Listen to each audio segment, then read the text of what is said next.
우리가 번성하리로다 라는 제목으로 함께 하나님의 말씀을 나누기를 원합니다. 한자 성어 중에, 사자 성어 중에 유유상종이란 말이 있습니다. 이 유유상종이란 말의 뜻은 비슷한 사람끼리, 그리고 흡사한 사람들끼리 같이 어울리고 친구가 된다라는 그러한 말의 뜻이 있죠. 그래서 많은 어른들이 말씀하시는 것 중에 하나가 그 사람의 친구를 보면은 그 사람을 알 수가 있다라는 것입니다. 그 사람의 친구가 기도하는 사람이면은 그 사람 역시 기도하는 사람이고, 그 사람의 친구가 기도보다는 세상에 좋은 것을 따라다니는 사람이라면은 그 사람 역시 세상에 좋은 것을 따라다니는 사람일 확률이 굉장히 높다라는 것입니다. 그래서 예를 들어서 새벽 예배를 열심히 나오시고 또한 기도에 전념하시는 분들은 마찬가지로 새벽 예배 열심히 나오시고 기도에 전념하시는 분들과 친밀감을 가지고 지내게 됩니다. 또한 말씀 묵상을 열심히 하시고 하나님의 말씀을 주야로 묵상하고 그것을 즐거워하시는 분들은 그분들의 친구를 보면 역시 하나님의 말씀을 사랑하는 그러한 분들이 친구가 될 확률이 굉장히 많다라는 것이죠. 그런데 반대로 술집에 나가서 춤추거나 또한 술집에 나가서 놀기를 좋아하시는 분들의 친구를 보면은 역시 마찬가지로 술집에 나가서 놀기를 좋아하는 그러한 분들이 친구일 확률이 굉장히 높다라는 것입니다.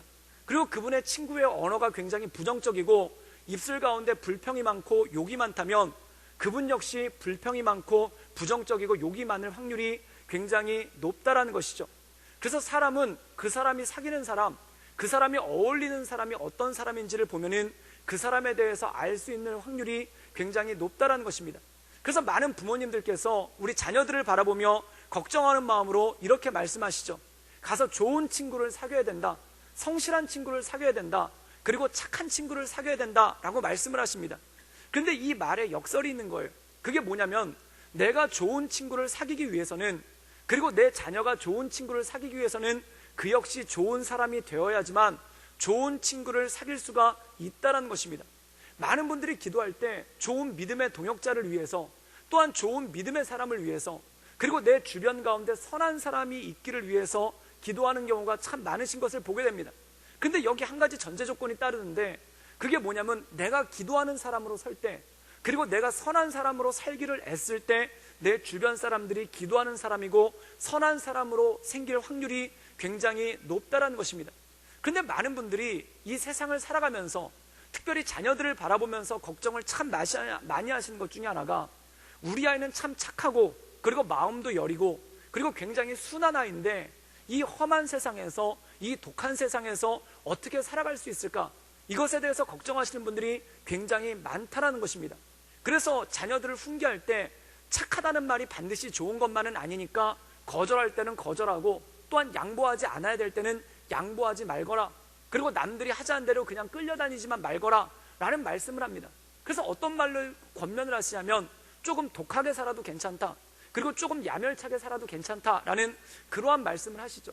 그런데 이 유유상종이란 말이 적용이 된다면 우리 자녀가 독하게 살거나 또한 야멸차게 살면은 그 주변에 독한 사람들, 그리고 그 주변에 야멸찬 사람들이 몰려들 수밖에 없다라는 겁니다. 그리고 반대로 얘기해서 우리 자녀가 선한 삶을 살고 또한 우리 자녀가 남들을 배려하고 양보하는 삶을 산다면 우리 자녀 주변에, 물론 우리 자녀를 힘들게 하는 독하거나 야멸찬 사람들도 가끔 있겠지만 대부분의 사람들은 선하고 또한 양보하고 자기를 내려놓을 줄 아는 그러한 사람들을 만날 수 있는 확률이 굉장히 높다라는 것입니다. 오늘 말씀해 보면은 참 착한 사람, 그리고 참 선한 사람, 그리고 어떻게 보면은 마음이 너무 여려가지고 이 사람이 이런 마음을 가지고 어떻게 세상을 살아갈까? 만약에 이 사람이 내 자식이라면은 심히 걱정이 될 만한 사람이 하나 등장합니다. 그가 누구냐면 바로 이삭이라는 사람이죠. 이 이삭이라는 사람 참 많이 양보하는 사람, 그리고 남들이 하자는 대로 따라가주는 사람, 그리고 자기의 것을 주장하지 않는 그러한 사람입니다. 그래서 이 사람을 좋게 말하면 선한 사람이고 나쁘게 말하면 이거 바보가 아닌가 라고 싶을 정도로 그렇게 많이 양보를 하고 남들에게 맞춰주는 그러한 사람이 이삭이죠. 그런데 오늘 말씀 가운데 보면은 하나님께서 이 이삭을 번성하게 하셨다라는 말씀이 이 말씀 가운데 나온다는 겁니다. 이것은 무슨 뜻입니까? 사람이 착하다고 해서, 선하다고 해서, 양보 많이 한다고 해서 손해만 보고 사는 것이 아니라 하나님께서 그 사람의 삶을 지켜주시고 그 사람 가운데 역사하신다는 것이죠. 그렇다면 선한 삶을 살았던 사람, 그리고 남을 배려하는 삶을 살았던 사람, 그리고 양보하는 삶을 살았던 이 이삭의 삶을 하나님께서 어떻게 붙잡아 주시고 어떻게 역사하신지에 대한 말씀을 우리가 함께 나누기를 원합니다. 우리 함께 창세기 12장 12절에서 13절까지의 말씀을 우리 자막을 통해서 함께 읽도록 하겠습니다. 우리 창세기 12장 12절에서 13절까지의 말씀입니다. 우리 다 같이 읽겠습니다. 시작. 이삭이 그 땅에 농사하여 그의 100배나 얻었고 여호와께서 복을 주심으로 그 사람이 창대하고 왕성하여 마침내 거부가 되어. 오늘 말씀 가운데 보면은 이삭에 대해서 이렇게 설명하고 있습니다. 이삭이 농사를 지었는데 100배나 거뒀다는 겁니다. 그리고 하나님께서 그에게 복을 주셔서 이 사람이 창대하게 되고 왕성해지고 마침내 큰 부자, 거부가 되었다라고 말씀하고 있습니다. 사랑하는 여러분, 농사를 지었는데 또는 장사를 했는데 100배의 이득을 얻었다. 이거 엄청난 거 아닙니까? 엄청난 축복 아닙니까? 그래서 이 이삭이라는 사람이 한순간에 부자가 되고 그리고 한순간에 거부가 되었다라고 말씀하고 있습니다. 그런데 중요한 것은 이 사람이 살았던 상황이 어떤 상황이길래 이 사람이 이렇게 큰 부자가 되었나? 그 창세기 26장 1절에 보면은 이렇게 설명하고 있습니다. 그 땅에 또 흉년이 들매 이삭이 그랄로 가서 블레셋 왕 아비멜렉에게 이르렀더니, 오늘 말씀 가운데 보면은 이삭에게 그렇게 좋은 환경이 아니었습니다. 이 사람이 살던 땅에서 아브라함으로부터 물려받은 땅에서 살고 있었는데 그 땅에 큰 흉년이 들었다는 겁니다. 그래서 흉년이 들어서 더 이상 살 수가 없어서 자기 가족들과 가축들을 이끌고 어디로 갔냐면 그랄이라는 지방으로 갔습니다. 그리고 거기 있는 블레셋 왕에게 부탁을 해서 이 그랄이라는 지역에서 땅을 얻어가지고 농사를 지었죠. 그런데 중요한 건 뭐냐면 모두가 흉년을 겪을 때, 그리고 모두가 어려움을 겪을 때 이 사람이 100배의 이득을 얻고 또한 100배의 수익을 얻고 거부가 되었다는 것입니다. 사랑하는 여러분, 모두가 경제가 어렵다고 합니다. 모든 게 사는 사람들이 사는 삶이 팍팍하다고 합니다. 또한 모두가 굉장히 힘들다고 얘기합니다. 그리고 우리 자녀들이 살아가야 될 세상이 너무 경쟁이 심하고 험하다고 말들을 합니다.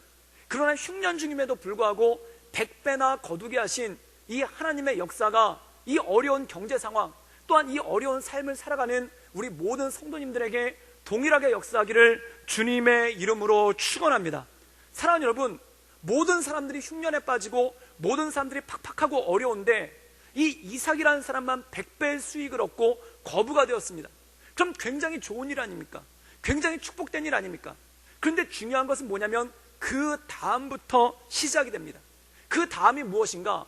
모두가 흉년이 들었는데, 모두가 어려움을 겪고 있는데, 모두가 경제적으로 힘든데 이 이삭만 거부가 되니까 어떤 일이 발생하는가? 우리 창세기 26장 14절의 말씀을 함께 읽도록 하겠습니다. 우리 다 같이 읽겠습니다. 시작. 양과 소가 떼를 이루고 종이 심이 많으므로 블레셋 사람이 그를 시기하여. 오늘 말씀 가운데 보면은 이 이삭이 농사를 잘 져서 100배의 이득을 거뒀을 뿐만 아니라 양과 소가 떼를 이룰 만큼 많았다는 겁니다. 또한 그것을 돌보는 종들도 굉장히 많았다는 것이죠. 즉 다시 말해서 큰 세력이 되고 굉장히 부강해졌다는 뜻입니다. 그런데 이것에 문제가 생깁니다. 그게 뭐냐면 블레셋 사람이 그를 시기하였다는 것입니다. 그 주변에 살고 있었던 사람들, 그 이웃에 접하고 있었던 사람들이 이 이삭을 보고 시기했다는 것이죠. 사랑하는 여러분, 사람이 살다 보면은 시기도 있고 질투도 있습니다. 또한 누군가 뛰어나게 잘 됐을 때, 모두가 어렵고 힘든데 누군가 도드라지게 잘 됐을 때 그 사람을 향한 시기와 질투는 어디든지 날 수 있습니다. 심지어 교회에서도 시기와 질투가 일어날 수 있죠. 그런데 중요한 것은 이 시기와 질투를 어떻게 표현하느냐가 중요하다는 겁니다. 예를 들어서 믿음이 아주 좋으신 분들은 믿음이 아주 좋아도 마음 가운데 시기와 질투가 나올 때가 있습니다. 그런데 이분들은 그것을 마음속에 넣어놓고 있습니다. 그리고 어떻게 얘기를 하냐면, 어떻게 생각을 하냐면 부럽다, 좋겠다, 그냥 이 정도에 끝나시는 분들은 정말 믿음이 좋은 분입니다. 그리고 살짝 믿음이 안 좋으면은 배 아파, 이 정도만 돼도 믿음이 엄청나게 좋으신 분입니다. 그런데 믿음이 약간 안 좋으신 분들은 어떻게 하냐면 그것을 입 밖으로 내뱉어요. 그래서 그것을 입 밖으로 내뱉으면서 아무개가 잘 된 것에 대해서, 또한 아무개가 거부가 된 것에 대해서 굉장히 얄미워하고 미워하고 잘 안 됐으면 좋겠다라는 그러한 의견을 여과 없이 표현하는 경우가 참 많습니다. 그리고 아주 신앙이 안 좋으신 분들은 어떻게 하는가? 저놈을 넘어뜨려야 되겠다, 발을 걸어야 되겠다, 그리고 저놈이 잘 안 됐으면 좋겠다. 그래서 본격적으로 회방하고 그 사람이 잘된 걸 갖다가 무너뜨리려는 그러한 계책을 세우게 된다는 겁니다. 그런데 불행하게도 이 이삭의 이웃들 블레셋 사람들은 3번에 속한 사람들, 믿음이 엄청나게 없는 사람들, 그래서 이 이삭을 넘어뜨리려고 작정을 하고 다가왔다는 겁니다. 우리 함께 창세기 26장 15절의 말씀을 읽겠습니다. 우리 한번 다 같이 읽겠습니다. 시작. 그 아버지 아브람 때에 그 아버지의 종들이 판 모든 우물을 막고 흙으로 메웠더라. 이 블레셋 사람들이 단지 시기로만 끝난 게 아니에요. 그리고 불평으로만 그냥 이삭을 좋겠네, 뭐 이 정도로만 끝낸 게 아니라는 겁니다. 그리고 이삭을 미워해서 말로써 이삭을 비방하는 수준으로 끝난 게 아니라는 겁니다. 어떻게 했냐면 구체적인 행동을 했다는 겁니다. 그런데 그 구체적인 행동이 뭐냐면 모든 우물을 막고 흙으로 메웠더라. 이삭이 농사짓던 우물을, 그리고 이삭이 소떼와 양떼를 먹였던 우물을 흙을 가지고 와서 그것을 메우고 농사를 더 이상 짓지 못하도록 만들어버렸다는 겁니다. 사랑하는 여러분, 이거 얼마나 기가 막힌 일입니까? 지금 이삭이 주변 사람들한테 잘못한 것도 없어요. 모두가 흉년인데 이삭만 한번 풍년이 났어요. 이삭만 100배로 거뒀어요. 얼마나 좋은 일입니까? 축하해줘야 될 일 아닙니까? 그리고 축하까지 안 되면은 좋겠다, 부러워하면 정도로 끝나면 되는 일 아닙니까? 그런데 이 사람들이 어떻게 하냐면 시기하고 질투하는 걸로 끝내지 않고 와가지고 사람들이 몰려와서 그 우물을 흙으로 메꾸고 더 이상 농사를 짓지 못하도록 만들었다는 겁니다. 사랑하는 여러분, 이때 얼마나 우라같이 밀겠습니까? 얼마나 화가 나겠습니까? 사람들이 몰려와서 내 밭에 있는 우물을 막아버리고, 그리고 내 밭에 있는 물길을 갖다 다 막아버려서 흙으로 메꿔버리는 그러한 짓을 하는 거예요. 이거 뭡니까? 싸우자는 얘기입니다. 전쟁하자는 얘기입니다. 그럼 이때 이삭은 어떻게 해야 되겠습니까? 아마 세력이 강하면 전쟁을 할 것이고 세력이 약하면 눈물을 흘려야 되겠죠. 그런데 오늘 말씀 가운데 보면 이 일을 겪으면서 이삭이 어떻게 하는지를 잘 보여줍니다. 우리 창세기 26장 19절에서 20절까지의 말씀을 읽겠습니다. 우리 다 같이 읽겠습니다. 시작. 이삭의 종들이 골짜기를 파서 샘 근원을 얻었더니 그랄의 목자들이 이삭의 목자와 다투어 이르되 이 물은 우리의 것이라 하며 이삭이 그 다툼으로 말미암아 그 우물 이름을 에색이라 하였으며. 오늘 말씀 가운데 보면은 이 블레셋 고약한 이웃들이 모든 우물을 막아버립니다. 그러니까 이삭이 어떻게 했냐면은 옮깁니다. 옮겨서 골짜기를 하나 발견하고 거기서 또 팠는데 거기서 또 샘이 나오는 거예요. 그래서 거기서 농사를 또 짓고 거기서 소떼와 양떼를 먹였는데 이 이웃들이 어떻게 하는가? 그날의 목자들이 쳐들어와 가지고 이건 우리 거다 그러면서 뺏어버렸다는 거예요. 여러분, 기가 막히지 않습니까? 한 번도 아니고 두 번째 또 그러는 겁니다. 한 번 우물을 메꾸고 한 번 우물을 못 쓰게 만들었으면은 뭐 그런가 보다 하고 한 번 넘어갔는데, 아무리 마음이 넓은 사람이라도 그런가 보다 하고 한 번 넘어갈 텐데 두 번째 와서 또 우물이 나오니까 거기 와서 이건 우리 거다, 그리고 그걸 강탈해버리고 무력을 써서 가져가 버리는 거예요. 사랑하는 여러분, 이때 어떻게 해야 되겠습니까?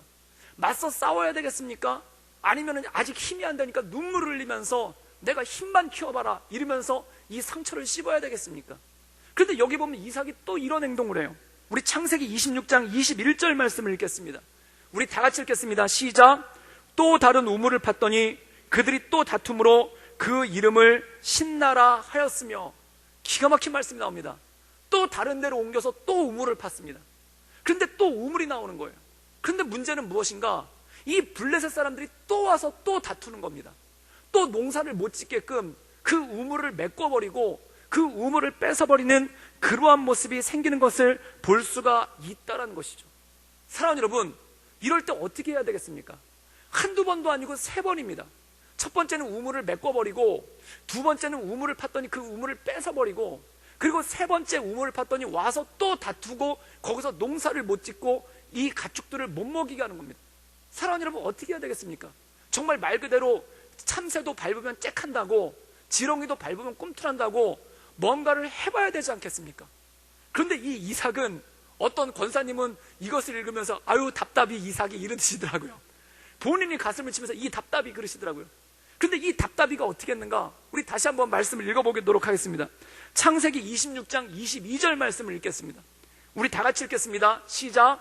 이삭이 거기서 옮겨 다른 우물을 팠더니 그들이 다투지 아니하였으므로 그 이름을 르호봇이라 하여 이르되 이제는 여호와께서 우리를 위하여 넓게 하셨으니 이 땅에서 우리가 번성하리로다 하였더라. 세 번째 우물을 팠더니, 마지막 우물을 팠더니 이제 더 이상 와서 시비를 안 거는 거예요. 그런데 더 이상 시비를 안 걸었던 이유가 무엇인가?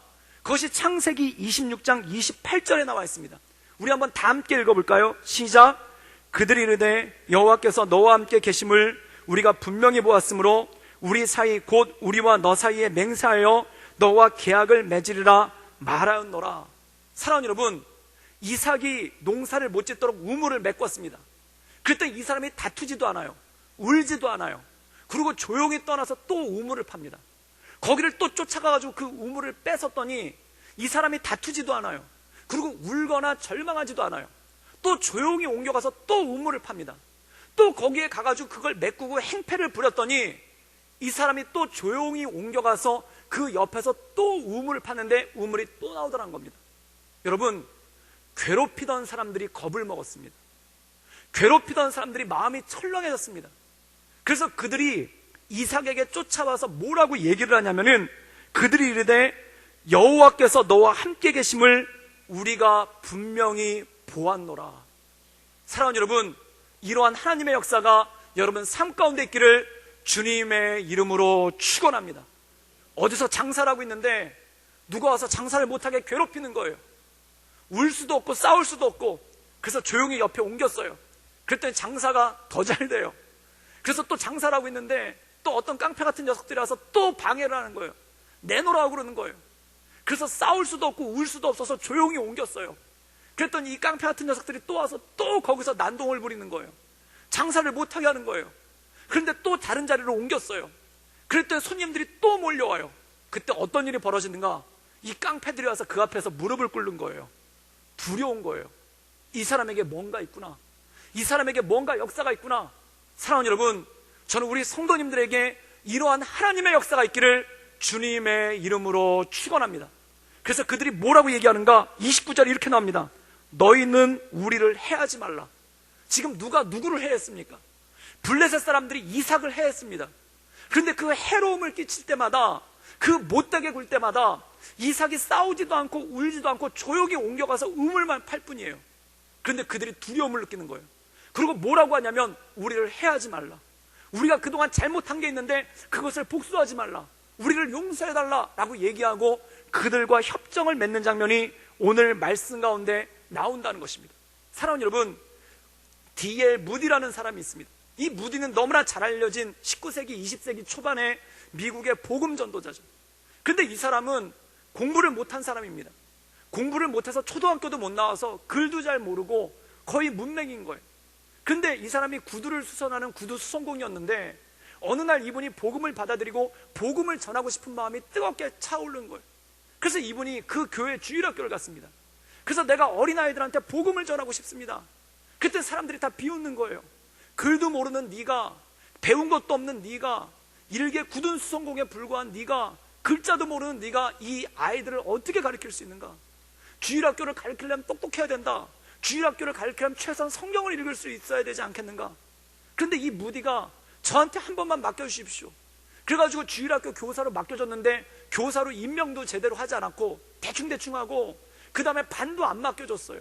그래서 이 무디가 전도를 해가지고 반을 만들었는데 그 반이 엄청나게 부흥됐더라는 겁니다. 그럼 박수를 쳐줘야죠. 근데 사람들이 시기를 한 거예요. 사람들이 질투를 한 거예요. 근데 불행하게도 무디 이웃 사람들도 블레셋 사람들만큼 악했나 봅니다. 그래서 무디가 예배당 한쪽 구석에서 아이들을 모아놓고 말씀을 가르치고 있는데 비방하는 거예요. 글씨도 모르는 무디가. 그래서 이 무디가 글씨를 잘 모르니까 그림을 그려가지고 그걸 보여주면서 성경을 가르쳤는데 저놈 글씨도 모르니까 그림 그려서 한다고. 그 글씨도 모르는 사람이 애들 가르치는데 유치한 그림자 그려가지고 그거 가지고 애들 가르치고 있다고. 애들이 뭘 배우겠는가? 이러면서 비방을 했어요. 그리고 비방으로 끝낸 게 아니라 시끄럽다고, 애들이 많아서 시끄럽다고 하니까 가르치지 못하도록 예배당에서 쫓아냈습니다. 그래서 이 무디가 어디 가서 전했냐면 교회 구석에 한쪽 창고가 있는데 그 창고에 들어가가지고 애들을 모아놓고 거기서 아이들한테 또 성경을 가르친 거예요. 그랬더니 그걸 또 쫓아와가지고 창고 다른 용도로 써야 되니까 다른 데로 가라고. 그래가지고 거기서 또 쫓아낸 거예요. 그래서 어디로 갔냐면 교회 앞에 큰 나무가 있는데 그 나무 밑에서 거기서 복음을 전하고 있으니까 애들이 와가지고 거기 모여서 거기서 복음을 듣더라는 겁니다. 사랑하는 여러분, 이거 얼마나 상처받을 만한 일입니까? 내가 열심을 가지고 섬기려고 하는데 그걸 방해하는 거예요. 그걸 질투하는 거예요. 그럼 화가 나서 왜 방해하냐고 싸우지 않겠습니까? 그리고 착하고 순한 사람이면은 이 사람들이 나한테 왜 그럴까? 그리고 울지 않겠습니까? 그리고 상처받지 않겠습니까? 그런데 무디는 상처받지도 않고 싸우지도 않고 자기 할 일만 하는 거예요. 내 할 일이 무엇인가? 복음 전하는 일이다. 그래서 그 나무 밑에서 복음을 전했는데 얼마나 많은 아이들이 왔냐면은, 기록에 보면은 그 당시 그 교회가 예를 들어서 전 주일 학생들을 합쳐서 100명밖에 안 됐는데 무디네 반은 150명이 넘었다는 거예요. 사랑하는 여러분, 이 사람은 방해를 받아도 화도 내지 않고 상처받지도 않고 눈물도 흘리지 않고 자기 길을 걷는 겁니다. 자기 할 일을 하는 겁니다. 복음 전하는 일, 아이들한테 복음 전하는 일, 그 일만 하며 나가는 게 그게 바로 무디의 모습이었죠. 사랑하는 여러분, 성경에 보면 사도 바울도 그렇습니다. 사도 바울이 복음을 전하는데 유대인들이 쫓아오면서 방해를 하는 거예요. 사도 바울이 복음을 전하면 돌을 던져서 그를 괴롭히기도 하고, 사도 바울이 복음을 전하면 사람들을 선동해서 쫓아내기도 하고, 그럼 거기서 사도 바울이 싸우지도 않고 울지도 않습니다. 다음 도시로 옮겨가서 또 복음을 전하는 거예요. 그럼 또 쫓아와서 또 괴롭히는 거예요. 그럼 그 다음 도시로 또 옮겨가서 또 복음을 전합니다. 사랑하는 여러분, 복음 전하는데 괴롭혀도, 복음 전하는데 못하게 해도 이 사도 바울은 울지도 않고 그리고 싸우지도 않고 단지 옮겨가며 또 복음을 전하고 또 복음을 전하고 또 복음을 전할 뿐이라는 겁니다. 나중에는 이 사도 바울을 비방하는데, 사도 바울이 진짜 사도가 맞느냐, 사도 바울이 진짜 예수님의 제자가 맞느냐, 그걸 가지고 또 비방을 합니다. 그러니까 사도 바울이 거기서 복음을 전하고 사람들이 예수님을 믿으면 진짜 사도들한테, 사실 사도 바울도 진짜 사도지만 다른 사람들이 공인하는 사도들한테 그 사람들을 맡기고 또 다른 곳에 가서 복음을 전하는 그런 일들을 하죠. 이것이 뭘까요? 회방해도 질투해도 미워해도 나는 내 할 일을 하겠다는 것입니다. 회방하는 것에, 미워하는 것에, 질투하는 것에 화내지도 않고 그것에 눈물을 흘리지도 않고 나는 내 길을 가겠다는 것입니다. 나는 복음 전하는 길, 십자가의 복음을 전하는 길, 그 길을 향해서 달려가겠다는 것입니다. 오늘 말씀 가운데 보면 바로 이삭이 그것입니다. 너희들이 나를 방해해도, 너희들이 나를 질투해도, 너희들이 나를 미워해도 나는 내 할 일을 하겠다는 것입니다. 그것이 무엇입니까? 우물을 계속해서 파는 것입니다. 이 우물을 계속해서 팔 때 어떠한 역사가 일어나는가? 하나님께서 그를 번성하게 하셨다는 것이죠. 저는 우리 성도들 삶 가운데 이러한 하나님의 역사, 이삭과 같이 역사하신 하나님의 역사가 여러분 삶 가운데 있기를 주님의 이름으로 축원합니다. 성경에 보면은 정말 독하게 산 사람 하나 있습니다. 정말 양보라고는 눈꽃만치도 할 줄 모르고 자기가 하고 싶은 건 다 해야 되고 자기가 갖고 싶은 건 다 가져야 되는 사람 딱 하나 존재합니다. 누구냐면은 야곱이에요. 이삭의 아들 야곱. 야곱은 이름 자체가, 야곱이란 이름 자체가 움켜쥐었다는 뜻입니다. 잡았다는 뜻이에요. 집착한다는 뜻이에요. 한번 잡으면 놓지 않는다는 뜻입니다.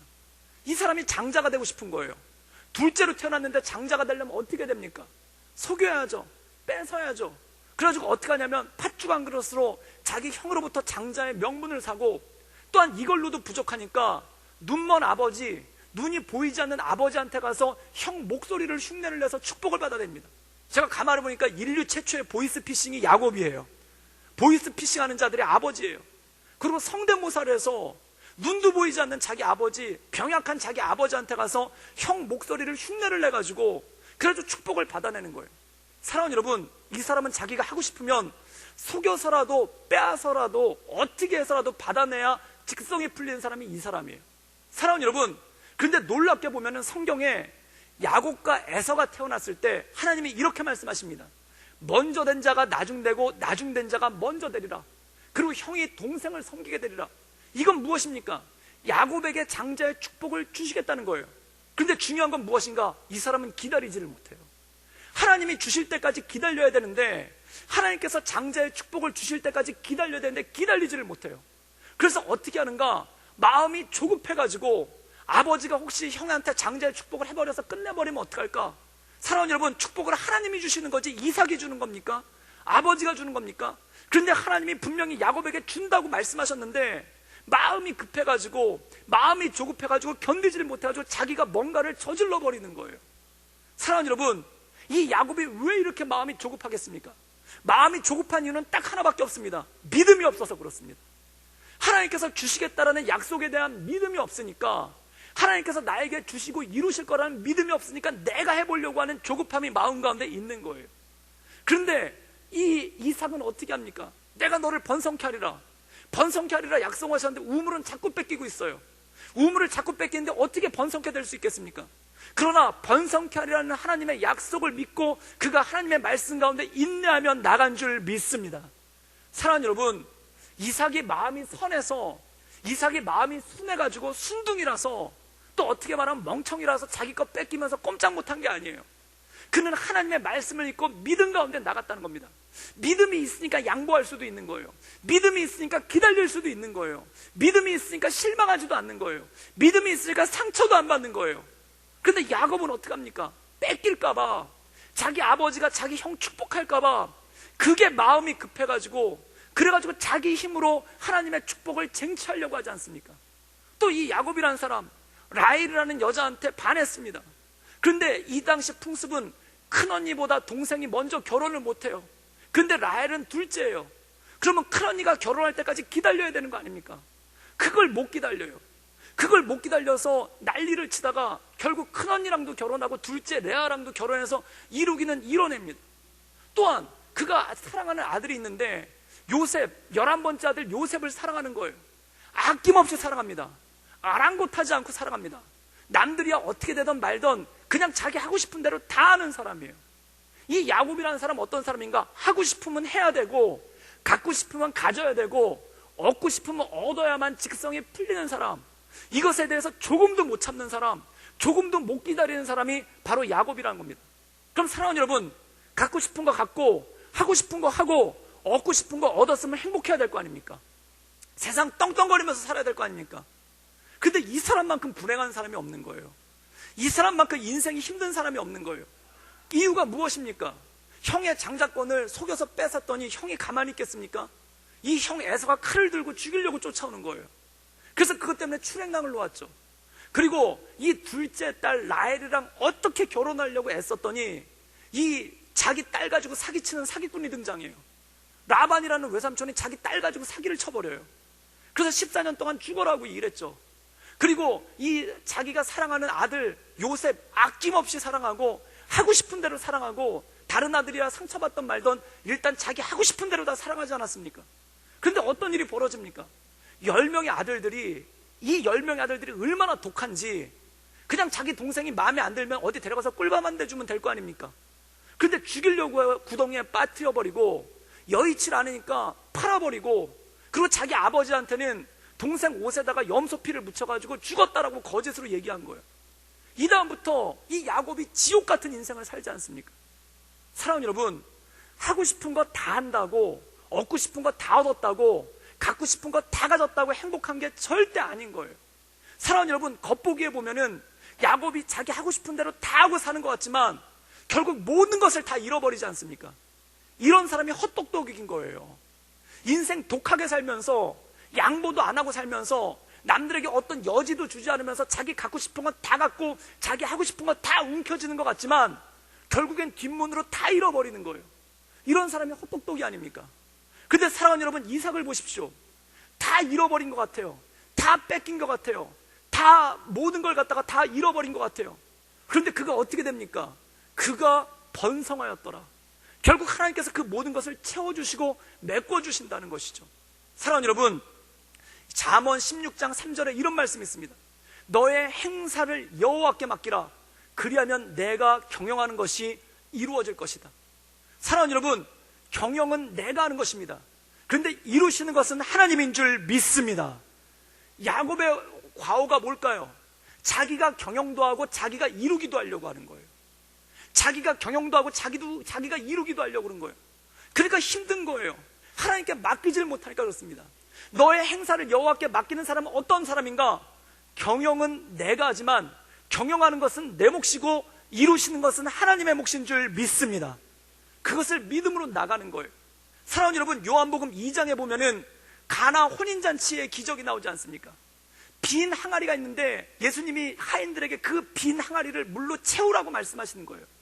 그 빈 항아리를 하인들이 물로 채웠을 때 어떤 일이 생깁니까? 물이 포도주로 바뀌는 거예요. 여기 놀라운 일이 벌어집니다.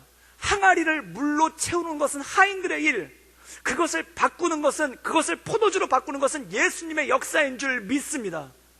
그게 바로 하나님의 역사인 거예요. 어떤 사람들은 이렇게 나갑니다. 자기가 거기를 물을 채우고 그것도 포도주로 바꾸려고 해요. 야곱 같은 사람이에요. 될 리가 있나요? 안 되니까 힘들고 어려운 겁니다. 사랑하는 여러분, 우물을 파는 것은 이삭의 일이고 이삭을 번성케 하는 것은 하나님의 일인 줄 믿습니다. 그러니까 이삭이 우물을 계속해서 파는 거예요. 내가 할 수 있는 일은 우물을 파는 것, 번성케 한 것은 하나님의 역사인 줄 믿습니다. 이것이 바로 믿음으로 나가는 하나님의 길이고 하나님의 역사라는 것이죠. 제가 신학대학교 3학년 때, 저는 그 신학대학원 1학년, 2학년, 3학년 때까지 그 고아원에서 사역을 했습니다. 그리고 고아원에서 아이들 상담하고 또 뭔가 사고 치면은 수습하고 그런 사역을 주로 했었죠. 그런데 그 고아원에서 저한테 사례를 준 게 아니라 그 옆에 있는 교회에서 저한테 사례를 줬기 때문에 제가 소속은 그 옆에 있는 교회고 사역은 그 고아원에서 한 거예요. 그런데 주일날 저녁이 되면은 거기 목회자들이 다 모이니까 저도 가가지고 거기서 회의를 했습니다.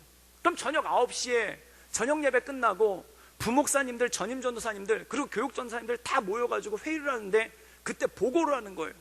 어떤 보고를 하든 그 오늘 주일날 어떤 일이 있었는지, 그리고 어떤 사역의 열매를 맺었는지 보고를 하는 거예요.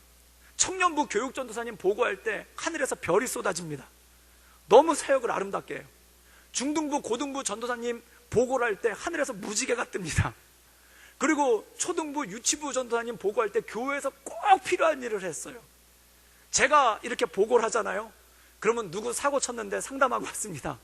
누구 무슨 일이 있었는데 어떻게 했습니다. 그랬더니 담임 목사님이 뭐라고 말씀하시냐면, 그쪽은 부응 안 하는 게 좋은 거지, 그쪽은 아무 일도 없는 게 좋은 거지, 이렇게 얘기를 하시는 거예요. 그래서 다른 분들은 사역에 대해서 보고를 할 때 하늘에서 무지개가 떨어지고 별이 쏟아지는데, 저는 아무 일도 없는 게, 아무 일도 생기지 않는 게 사역을 되게 잘하는 거예요. 그래서 보고할 때 아무 일도 없었습니다. 그냥 이렇게 넘어가는 거예요. 그런데 이게 3학년이 되니까 약간 불안해지기 시작하는 겁니다. 그게 뭐냐면, 이제 전임 사역지로 나가서 전임 교육자로 청빙을 받아야 되는데 내가 내놓을 수 있는 게 뭐가 있을까? 내놓을 수 있는 게 아무것도 없는 거예요. 자기소개에서 내가 이렇게 별이 쏟아지는 사역을 했습니다. 내가 이렇게 무지개가 반짝반짝거리는 사역을 했습니다. 내가 이렇게 교회를 위해서 꼭 필요한 사역을 했습니다 라고 써야 되는데 제가 그게 쓸 게 없는 거예요.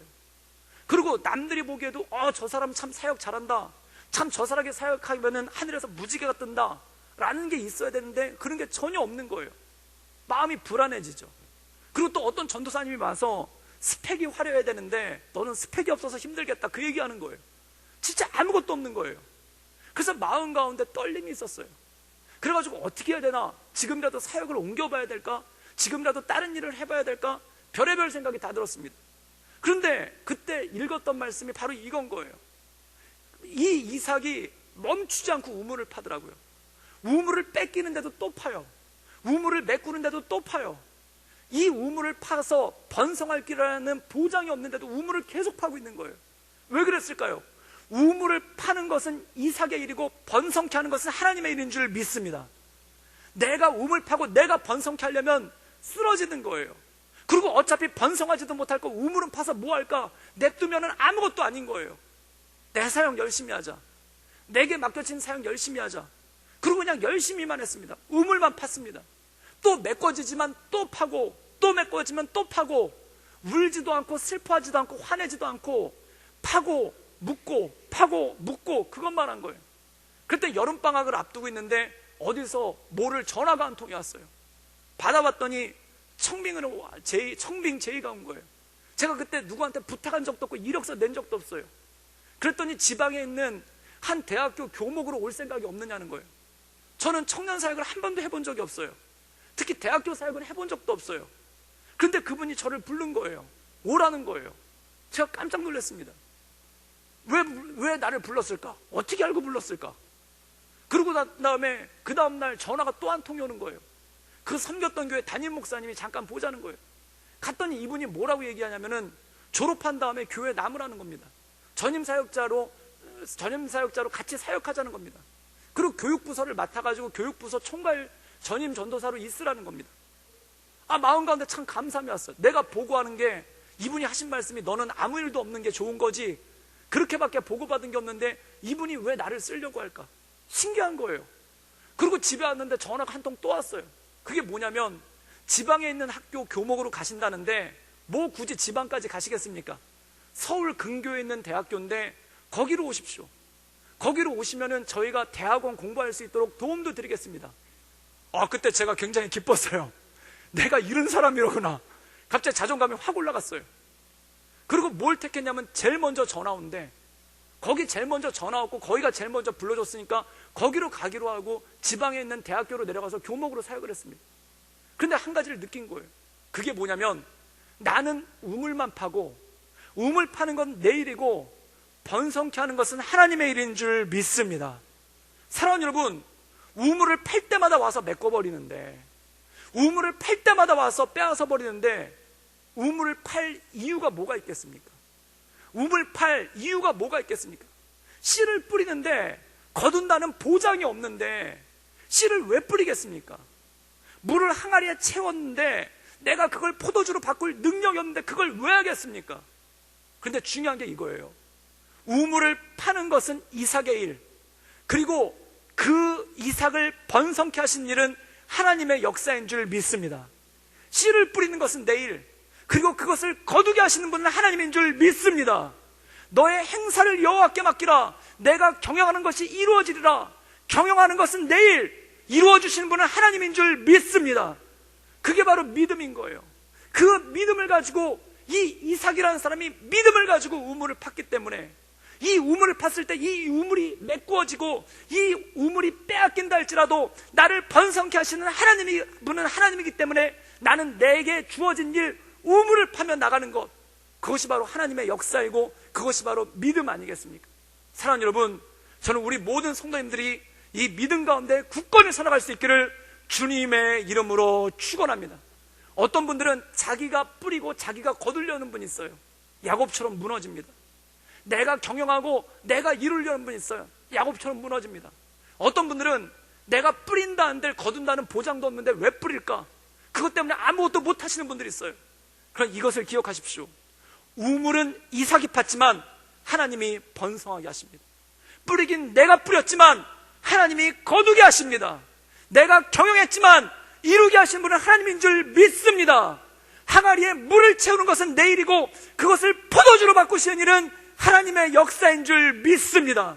이것을 믿고 날마다 승리하며 우리에게 주어진 삶을 살아가는 우리 구덕교회 모든 성도들 되시기를 주님의 이름으로 축원합니다.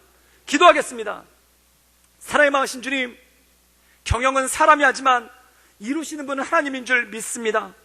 그것을 믿고 우리의 모든 행사를 하나님께 맡기며 하나님, 우물을 파며 또 메워지고 빼앗기지만 또 파며 또 빼앗기고 또 메워지지만 또 파며 나를 번성케 하시고 인도하실 그 하나님을 기대하며 날마다 나아가게 하여 주시옵소서. 때로 씨를 뿌리며 거두지 못할까 두려움이 있고 또한 항아리에 물을 채우며 이것이 포도주로 바뀌지 않을까 두려움이 있지만 그것은 내 몫이 아니고 하나님의 몫이오니 하나님, 나는 최선을 다해 항아리에 물을 채우며 나는 최선을 다해 씨를 뿌리게 하여 주시옵소서. 그래야 내 삶을 통해 역사하시는 하나님의 뜻들을 바라보며 나가는 그러한 삶 될 수 있도록 주님 이끌어 주시옵소서. 주님께 모든 걸 부탁드리오며 살아서 역사하시는 주 예수 그리스도의 이름으로 감사하며 기도드리옵나이다. 아멘.